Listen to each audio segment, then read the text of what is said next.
Hi guys, welcome back to Prem Talk.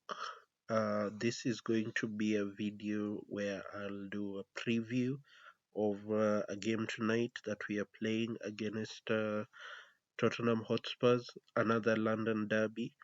Uh, well, at least for this one, it's more of a derby that we do win, in the derbies that we have to play as Chelsea. And it's going to be a big game because, as I have kept mentioning in previous Chelsea related videos, that at this point of the season, for me, it is all about results that I care about.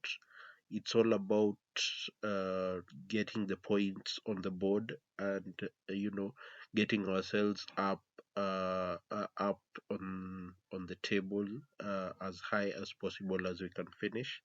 The good thing is we still have destiny in our own hands, so we control where we finish at the table, and we won't have to rely on other at this moment in time. We don't have to rely on other results to get us there. So this is going to be a preview of Chelsea versus Tottenham Hotspur at Stamford Bridge tonight at 10 p.m. uh, East African time, Kenyan time, Nairobi time. So first things first, very glad to be playing Spurs. Not to put a down on the opposition, but they they present a more easier opposition to play against. They are more of a friendly, of a competitor that will allow you chances. Now it's another question whether Chelsea will convert those chances, because we have had our issues in scoring goals of late.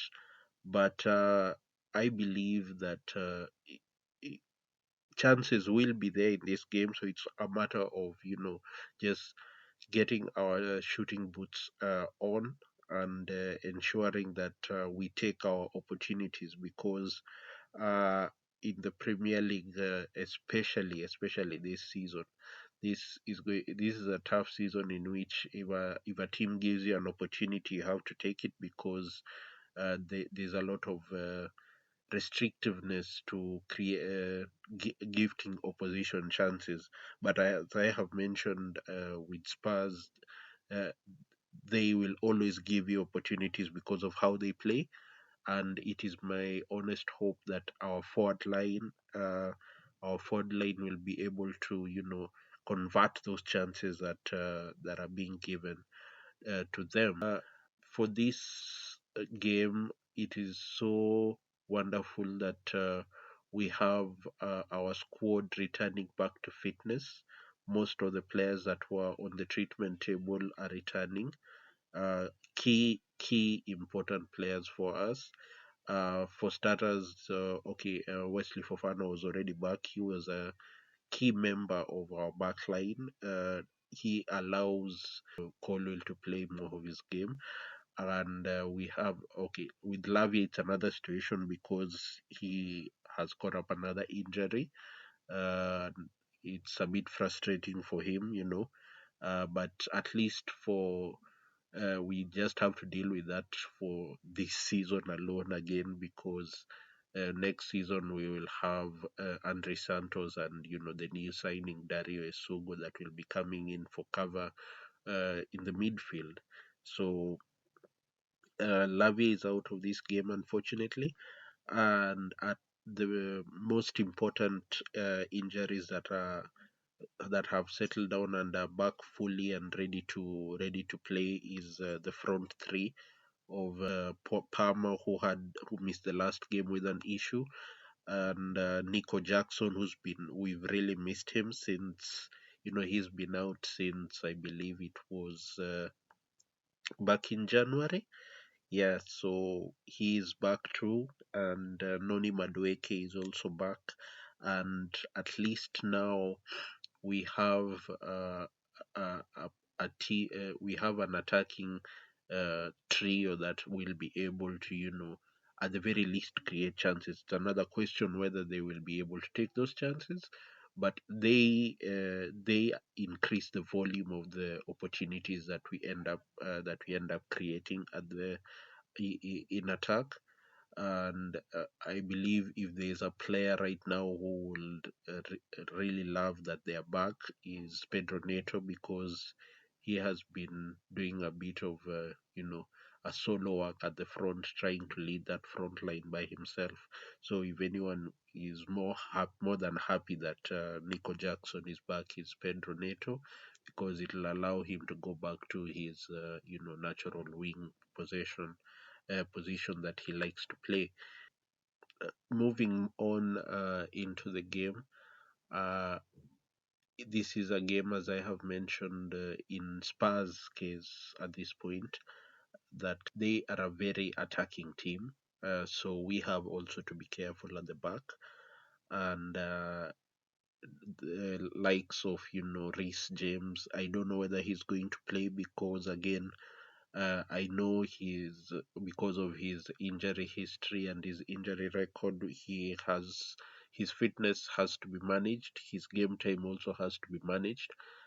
He did play one game on international duty, which was at least good.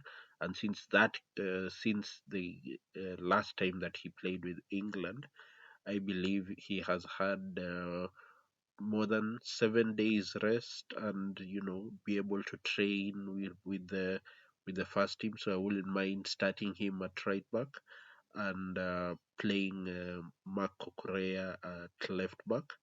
And we very happy, as I mentioned previously, to have our back two of Wesley Fofana and Levi Colwill, because with those two, the good thing with them is they allow us to play with a high line, and they will be able to, at least cover the spaces in behind them if Spurs attempt to create a counter attack, because they giving it to them that they do have a very fast front line. So we have to be careful on that front. On the goalkeeper situation, listen, you've had my thoughts already on Robert Sanchez.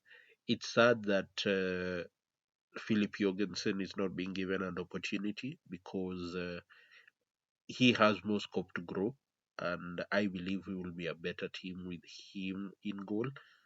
His playing out from the back is far much better than what Robert Sanchez gives us on the ball. So uh, it's a losing battle trying to it's a case where, as much as I don't want to play. I wouldn't want to play Robert Sanchez in goal. You always know that he's going to play, because Maresca has chosen him as his number one goalkeeper. So okay, the one thing I will give, the two things, it's actually two things, pros that I will give towards Sanchez, is the fact that he's personality number one, and the saves that he makes. But the biggest blunders that he has in his game is his passing. He makes a lot of rushed decisions when he has the ball on his feet. So sadly, he's going to have to play in goal, and it is my sincere hope that between now and the end of the season, we will at least give more opportunities in the Conference League to Philip Jorgensen, and he will be a better keeper for us next season, because of that experience that he will have gotten playing in the Conference League games from now till the end of the season. Like, if we end up winning that trophy, which I do expect us to win the Conference League, I believe it will be a massive boost to the confidence of Philip Jorgensen, to be the keeper that, in the team that won the first trophy for this squad. So as of now, it's going to be Robert Sanchez in goal, and Wesley Fofana, as I've mentioned, with Levi Colwill at the back, Reece James and Mark Kokorea, uh, they will be able to, I believe that back four and will be able to counteract the threat that Spurs will cause. And I trust in Wesley Fofana to be able to deal with the physicality and the pace that Dominic Solanke will bring to Spurs. I am very much confident in Wesley Fofana to be able to cover the threat of Dominic Solanke in this game. Uh, and the threats out wide for Spurs, especially Son on the left, who has a lot of space to cover. And I trust Reece James to be on his one-on-one defending against Heung-min Son. So I trust that backline, as I have mentioned, to be able to cover all the threats that Spurs will pose towards us. And in midfield, it's obviously going to be Enzo and Caicedo. There's no one else at the moment. Lavia, as I mentioned, I believe at the start, he's out injured again. And sadly for Enzo and Caicedo, it's going to be another tiresome end to the season.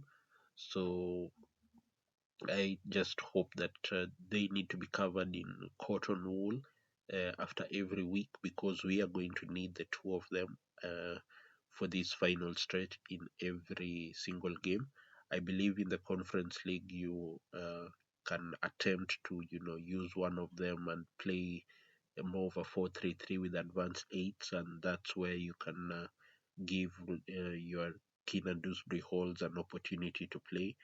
So, this point in time in the Premier League, we really, really need Enzo and Moises Caicedo uh, just to be there, because they are only uh, available and comfortable sitting midfielders that we have to be able to play this system. Yeah, so I believe the attackers I have mentioned will be Pedro Neto on the left. I don't want to see Jadon Sancho in this game, majorly because we are going to have a lot of space in behind, because Spurs always play a high line, and we need Pedro Neto's space to be able to, offer threat in behind and get in behind that Spurs backline, in behind Pedro Porro, their right back. And the front line, as I have mentioned, the rest of it is Nico Jackson as our striker, who we have really missed, honestly. Cole Palmer in the 10, and Noni Madueke on the right. And just as I close on this video, I will love to to just speak briefly about Cole Palmer. What I need from him is better decision making on the ball, because I have really honestly been frustrated since January, if I'm not wrong.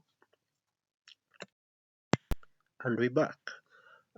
So, as I was mentioning, I was just about to enter into the topic of Cole Palmer.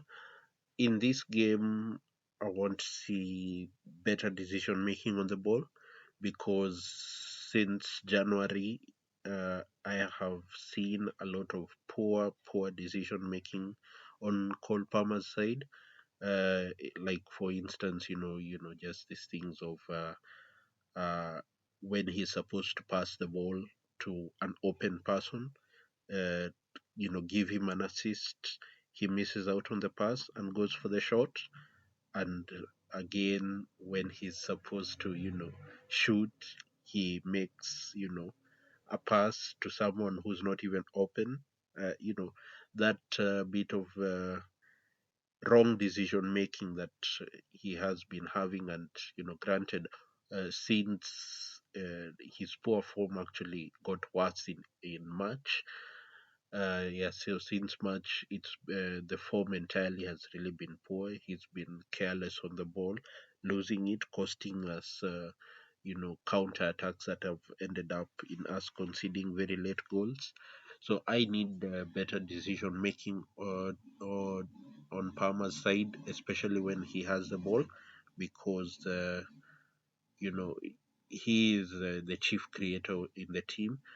But also another thing on other players is, please do not force, or don't always force it to Cole Palmer's side, because there are times, especially in the games, that I have noticed that Madueke is free and has a 1v1 opportunity against the fullback, and we always and the pass does not go to him, it instead goes to Palmer. So by the time Palmer gets the ball and passes it to Noni, it's already a 2v1. So we need to have more dynamism in our attack. I believe that's the word. Uh, create more dynamism in the attack. We don't always have to go towards Cole Palmer. In fact, it'll benefit him more if the first pass goes towards Madueke, because Palmer can focus more towards off the ball runs, find the space in behind to be found, so that he can get more opportunities on goal. So that's the video for today, my preview. Uh, hopefully Nico Jackson also ends up getting a goal, because he needs one. As much as we have missed him in terms of his off the ball work and his on the ball runs that he makes, he also needs a goal, because I believe the last time he scored was back in January, December. Yeah, it's been a while. He's been stuck on 9 goals for a long time. His assists have really have gone up. Yes, I believe I saw he has 5 assists already, which is a good return on the assist front. So yeah, his goal tally also needs to go up. So when Nico, you get a chance, you convert it, because we love, yeah, everything else that Nico brings to the game is impeccable. It is really needed, because he can drop off, he can run in behind, he can spin his defenders. Nico is really a key important player for us. So that's it for the preview for today, and my prediction for the game is 3-1 to Chelsea. And let's get back to fourth spot, because we dropped out of it last night when Newcastle and Man City ended up winning their games. So we are currently in sixth, but a victory, I believe, should put us into fourth. And we also have a target, as I have mentioned, a bit of an ambitious target for me, that we finish second. That we have to also start catching up on Forest, because we can't not allow Nottingham Forest to get away from us, create a big gap between us. So uh, Chelsea 3, Spurs 1 is my prediction. So thank you guys for watching, and I will see you guys. I believe tonight I will attempt to do the review of the game immediately after, and then probably give you guys the upload tomorrow morning. So thank you for watching, and please have a lovely day. Keep smiling, and don't let anything take your smile away. Bye.